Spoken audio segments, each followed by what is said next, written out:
नमस्कार मित्रांनो. तर आजच्या कथेचं नाव आहे रसाळ जवानी. माझी बहीण टीना दिसायला एकदम छान दिसत होती.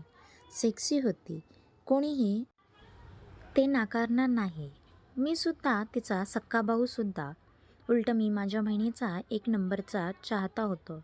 मी साधारणतः 13 वर्षाचा झालो तेव्हा माझ्या बहिणीच्या आकर्षक व्यक्तिमत्वाची व दिलखेचक सौंदर्याची मला प्रथम जाणीव झाली. ती टिपिकल कॅथलिक मुलगी होती. उंच, लांबसडक पाय, भरगच्च छातीचे उभार, भरीव नितंब.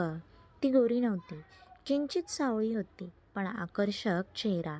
एकदम बिपाशा बसू सारखे. माझ्या बहिणीच्या सौंदर्याची खरी जाणीव मला स्वतःहून झाली नाही, तर माझे मित्रही तिच्याबद्दल बोलत असत.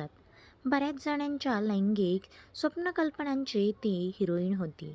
काही मित्र माझ्या बहिणीविषयी वासना मनात ठेवून गप्प मारत बसायची, तर काही जण तिच्याबद्दल बिनधास्तपणे बोलायचे.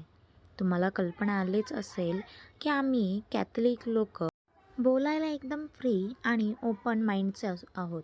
त्यामुळे वयात आलेली कोवळ्या मुली जशी काहीही आजकट विचकट बोलतात असे ते माझ्या बहिणीविषयी बोलायचे. "फक, तुझी सिस्टर एकदम हॉट आहे रे Tony. Don't you just want to dive in her? ओ गॅन, मी तुझ्या जागी असलो असतो तर बहिणीची ही सेक्सी घाण दिवस रात्र मारत राहिलो असतो," असे काहीतरी माझे मित्र माझ्या कानात कुजबुजत. जेव्हा माझी बहीण काही कारणाने आमच्यासमोर वाकायची तेव्हा आधी मला सेक्सीविषयी अजिबात ज्ञान नव्हते.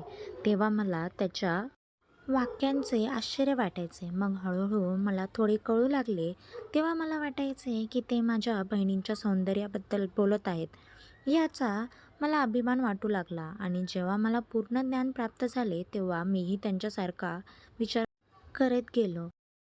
तर काय होणार कथेमध्ये पुढे पाहण्यासाठी आपल्या चॅनलला लाईक, शेअर, सबस्क्राईब करायला विसरू नका. तर पार्ट 2 लगेच चॅनलवर अपलोड होईलच.